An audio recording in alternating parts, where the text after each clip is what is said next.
Plus que jamais, l'Afrique et sa biodiversité inégalée attirent les aventuriers du monde entier. Néanmoins, le touriste lambda a tendance à se ruer vers les destinations de safari les plus prisées. Nous parlons justement ce matin avec le Sud-Africain Anton Krohn, président de la plateforme Web Safarius et grand backpacker qui ne cesse de parcourir le continent à la quête de chemins inexplorés. Bonjour Anton et merci d'avoir accepté notre invitation. C'est votre passion pour la nature et les voyages qui vous a poussé à créer la plateforme Safarius. Parlez-nous de la genèse de ce projet. Well, that's exactly right. I have an extreme passion for travel, which really started, even though I'm based in South Africa, it really started in Alaska. And what I discovered there was, C'est exact, j'ai une extrême passion pour le voyage et cela a vraiment commencé en Alaska. Et ce que j'ai découvert, que j'avais un intérêt pour la nature sauvage. J'ai adoré être hors de la ville et depuis que je suis retourné en Afrique du Sud, j'ai beaucoup plus exploré mon propre pays ainsi que mon continent. Ce que nous faisons avec Safarius, c'est une plateforme qui existe depuis environ 3 ans. Il s'agit de rassembler des gens qui publieraient leurs propres articles et des histoires de voyage. Ce que nous faisons maintenant, c'est que nous les réorganisons pour les conserver, mais aussi pour lui donner une ligne éditoriale beaucoup plus professionnelle. Nous allons donc employer certains des meilleurs écrivains dans les thématiques voyage, tourisme, conservation et environnement. Nous utilisons cette plateforme pour les gens qui sont juste enthousiastes au sujet des voyages, curieux si vous voulez, ainsi que les gens qui sont sérieux sur les voyages et l'environnement et la conservation. Donc, vous savez, vous avez un espace où ils peuvent tous se réunir, lire des articles, avoir un contenu sur les nouvelles espèces, la conservation et un côté plus léger sur les voyages.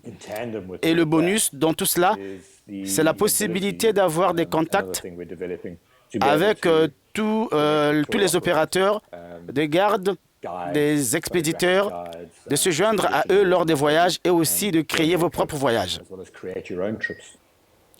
Vous avez abordé la question de l'environnement et de la conservation. Safarius est-il aussi un outil éducatif pour les gens qui voyagent dans la nature afin de les pousser à préserver l'écosystème et être conscients de l'impact de leur activité sur lui? Nous ne pouvons pas l'affirmer avec certitude. Ça ne fait pas partie de notre agenda, mais ce qui est sûr, c'est que nous voulons certainement exposer les gens aux enjeux, aux problèmes environnementaux qui se posent dans le monde et à l'impact que les voyageurs ont sur l'environnement, ainsi que les guider et leur faire savoir vers quel type de voyage ils peuvent s'orienter dans le meilleur intérêt de l'environnement.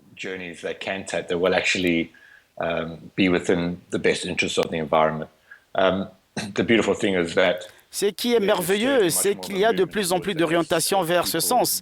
Les gens sont conscients des problèmes que le réchauffement de la planète et la croissance démographique posent, ainsi que leur impact sur l'environnement. Donc, les gens ne cherchent pas simplement à aller dans la nature et passer un bon moment, ils cherchent également à entrer dans la nature de la manière la plus respectueuse qui soit de l'environnement. Une dernière question, Anton, vous qui avez parcouru le continent du nord au sud et d'est en ouest, y a-t-il des lieux presque vierges, ou du moins en termes de voyageurs, qu'il faut absolument explorer selon vous? Certainement, le Congo-Brazzaville, la RDC. Cette région d'Afrique est une partie vitale du continent et de la nature sauvage dans son ensemble. En raison de l'environnement incroyable qui existe là-bas. Il y a beaucoup de défis auxquels on ferait face lorsqu'on voyage là-bas, mais c'est possible. Et pour ce type de voyage, parce que ça implique beaucoup de préparatifs, vous devez prendre des éléments, le temps d'organiser, de bien organiser les choses. C'est un défi qui le rend d'autant plus intéressant.